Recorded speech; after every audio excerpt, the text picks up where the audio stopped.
اگلا سوال ہے، کیا درود شریف پڑھنے والے کا مرنے کے بعد جسم سلامت رہتا ہے، اور کتنی بار پڑھنے سے یہ فضیلت کوئی انسان حاصل کر سکتا ہے؟ درود شریف پڑھیں یا نہ پڑھیں، جس کو اللہ نے پروٹوکول دینا ہے اسی کا جسم سلامت رہے گا. سر صحابہ کرام کے تو مسئلہ ہوا ہے مرنے کے بعد، کافروں نے کیا ہے، ان کے جسم نہیں سلامت رہے. ان سے بڑا کون عاشق رسول تھا؟ تو یہ نعتوں میں ضرور ہے. جیسے آپ کو نور جہاں کے ملی ترانوں کے ذریعے کئی غلط چیزیں سکھا دی گئی ہیں، اس طریقے سے نعتوں کے ذریعے بھی کئی غلط باتیں آپ کو. وہ کون سی نعت ہے؟ محمد کے غلاموں کا کفن میلا نہیں ہوتا. اچھا لوگوں کہتے ہیں یار، وہ کہتے ہیں نہیں پھر یہ نعت کیوں ہے؟ وہ نعت مولوی نے لکھی ہے، مولانا شریف نے. حدیث میں یہ کہاں ذکر ہے؟ اس سے پوچھے امیر حمزہ رضی اللہ تعالیٰ عنہ علیہ السلام، جو اللہ اور اس کے رسول کے شعر تھے، ان کا مسئلہ نہیں ہوا کیا؟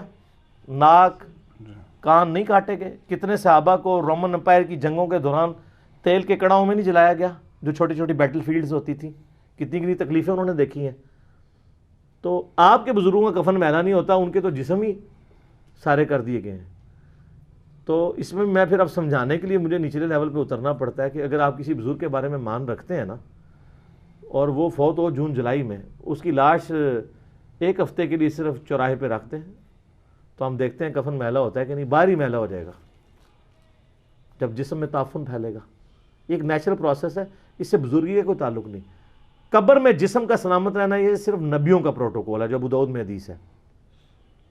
ان اللہ حرم علی الارض ان تأکل اجساد الانبیاء، اللہ نے زمین کے لیے حرام کیا کہ وہ نبیوں کے جسموں کو کھائے.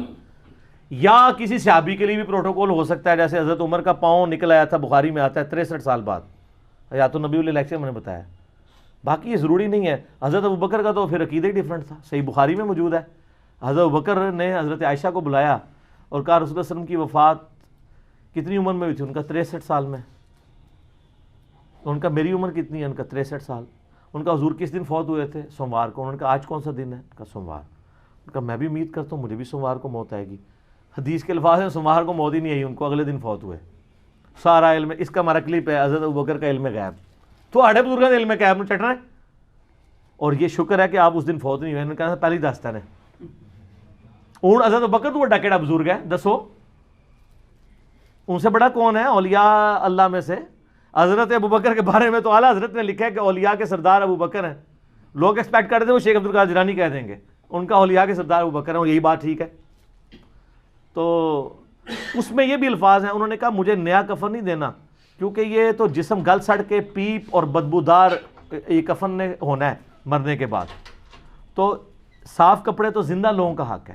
تو حضرت عائشہ نے تو نہیں کہا کہ بھی آپ کا کفن تو میلا ہی نہیں ہوگا، آپ تو عاشق رسول ہیں. یہ کہڑی گلاں کر رہے ہو؟ یہ تو بڑی گستاخانہ گلاں کر رہے ہو، اپنی گستاخی خود کر رہے ہو.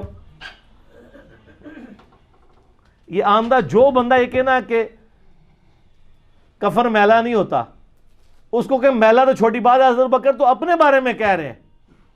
اب یہ بے شک کہتے ہیں عاجزی کے لیے کہہ رہے ہیں، جو کچھ کہہ رہے ہیں، لیکن انہوں نے امت کو یہ عقیدہ بتا دیا ہے کہ یہ نیچرل پروسیس ہے. ہاں سائبیریا کے اندر آپ 10,000 سال کے بھی کوئی لاش رکھ دیں تو وہاں واقعی کفن میلا نہیں ہوگا. ہاں یہ بھی ہے، میں آپ کو طریقہ بھی بتا دوں کفن میلا نہ ہونے کا. 10,000 سال تک بھی رہے کو فریز رہے گی، نہ لاش خراب ہوگی نہ کفن میلا ہوگا. یا پھر جو فرعون تھے مصر کے، ان کے پاس ممیز کو سیو کرنے کا طریقہ تھا، مجھے نہیں آتا، مشکل ہے. سائبیریا ذرا بہتر ہے. آنا مزارات سارے ہوتے شفٹ کرو، اس میں پھر بائی پھر تسی کٹ کے دس بھی سکتے ہو. اس میں پھر 20 مرتبہ درود شریف پڑھنے کی بھی ضرورت نہیں ہوگی. کیا 20 درود؟ نہیں ضرورت ہی نہیں، سائبیریا لے جاؤ. ویسے اللہ گل ہے کہ سائبیریا تو پرندے سردیاں اتنے آ جاتے ہیں برڈ فلو لے کے، کیوں نہیں ساز بھائی؟ اچھا یہ سر یہ پرندے نے ہائے ہائے ہائے یہ کہتے ہیں بزرگ بہت کام کرتے ہیں، بزرگ اڑ لیندے نے. اے سائبیریا بزرگ اڑ کے جا کے دس سکتے ہیں سر؟ آلموسٹ آپ سمجھ لیں 8-10 ہزار کلومیٹر کا سفر بغیر ریفیولنگ کے یہ پرندے کرتے ہیں، اور سوتے بھی عوام میں، نہ کچھ کھاتے ہیں نہ پیتے ہیں، یہاں کے لینڈ کرتے ہیں. یہ تو بوئنگ 747 کو بھی ریفیولنگ کی ضرورت ہوتی ہے. اور آپ اگر پر ان کے ہاتھ میں نے وہ پرندوں کے شکار یہاں ایک بندہ وہ لے کے آیا نا، وہ والا پرندہ سرخاب، وہ میں نے پرندہ مونو کہتے ہیں جی دیکھیں علی بھائی یہ وہ پر ہیں، کوئی بوئنگ کوئی ایئر بس اس پر کا مقابلہ نہیں کرتی. ٹھیک ہے جی، سوتا بھی ہے ادھر پہنچ جاتا ہے۔ یہ جناب میرے اللہ نے بنائے اور اینا دا سر ہے جہاں سارا نیویگیشن سسٹم ہے، واپس جا کے اسی جگہ تے بہندے نے جتھے جتھے انہوں نے اپنے گھونسلے اور انڈے دیتے ہوندے نے، ٹھیک ہے۔ یہ جناب اللہ دی مخلوق ہے۔ یہ تو کہتے ہیں بزرگ، میں کہنا اللہ تعالیٰ نے جڑے پرندے بنائے نے انہوں نے برابر نہیں کوئی ہو سکتا۔ اچھا یہ ساری چیزیں بعد میں شروع ہوئی ہیں۔ صحابہ کرام کے بارے میں آپ کو آلموسٹ 0 واقعات ملیں گے، حالانکہ ادھر زیادہ ملنے چاہیے تھے۔ وہ زیادہ حقدار تھے کہ ان کو آئے دن زیارتیں ہوئی بھی ہوتی، آئے دن وہ واقعات۔ تو میں اس کو اسی پہ کنکلوڈ کرتا ہوں جو میں ایک اکثر بتاتا ہوں کہ صحیح مسلم میں حدیث ہے، بنو سلمہ نے ارادہ کیا کہ مسجد نبوی کے قریب شفٹ ہو جائیں۔ نبی الاسلام نے ان کو دیکھا تو آپ فرمایا کیوں؟ ان کا یا رسول اللہ اتنی دور سے چل کے آتے ہیں، جماعت کا مسئلہ ہوتا ہے، تو ہم نے کہا ہم شفٹ ہی ادھر ہو جاتے ہیں۔ آپ فرمایا جتنے قدم چل کے آتے ہو تمہیں ہر قدم پہ نیکیاں ملتی ہیں۔ تو انہوں نے مدینہ شریف میں مسجد نبوی کے قریب شفٹ ہونے کا ارادہ ترک کر کے واپس اپنے گاؤں میں چلے گئے، اتنے قدم چل کے آئیں گے۔ تو میں اس پہ ایک معصومانہ سوال کرتا ہوں، آپ تو بزرگوں کے بارے میں کلیم کرتے ہیں وہ اڑ کے پہنچ جاتے ہیں، تو نبی الاسلام صحابہ کو کہتے ہیں یار اولیاء اللہ تو تمہارے قدموں کی خاک ہیں، بلکہ وہ جو ایک اور انہوں نے بنایا ہوا ہے کہ اگر کسی فلاں شخص کی گھوڑے کی سم سے خاک اڑے اور وہ جا کے ادھر جناب ناک میں کسی گھوڑے کی بیٹھے اور اس سے بھی زیادہ ایک جو ہے صحابی افضل ہے، تو یہ صحابہ تو جو ہے اتنے افضل ہے، تو آپ کے اولیاء اللہ بغیر بوئنگ 747 کے، بغیر اونٹ کے، بغیر گھوڑوں کے ایک نماز پڑھتے ہیں مسجد نبوی میں، دوسری پڑھتے ہیں بیت اللہ میں، تیسری پڑھتے ہیں بیت المقدس میں جا کے، ٹھیک ہے جی، اور چوتھی جو ہے وہ واپس آ کے جہلم شریف پڑھتے ہیں یا لاہور شریف پڑھتے ہیں یا کراچی شریف یا اجمیر شریف یا بغداد شریف۔ تو صحابہ کرام کو تو دماغ میں نہیں تھا کوئی بندہ اڑ سکتا ہے، تو ورنہ کوئی ایسی بات ہونی چاہیے تھی نا، کیونکہ اس زمانے میں لوگ اڑا نہیں کرتے تھے۔ یہ ایوولوشن شاید ہو گئی ہے کہ اب لوگ اڑنا شروع ہیں۔ ایوولوشن بھی یہ ہے کہ اگر پہلے اڑتا تھا تو اس کے پر آہستہ آہستہ ختم ہوا ہے۔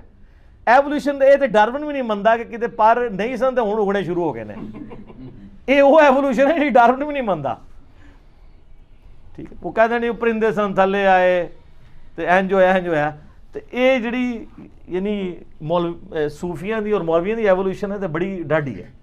تو اس زمانے میں یہ کوئی باتیں نہیں ہوا کرتی تھی، اسی لیے مذاق بنا ہوا ہے اور اسی لیے دنیا جھوم جھوم کے کہہ رہی ہے کیا نام ہے بابی، نام ہے بابی، میں ہوں مسلم علمی کتابی، ٹھیک ہوگا جی۔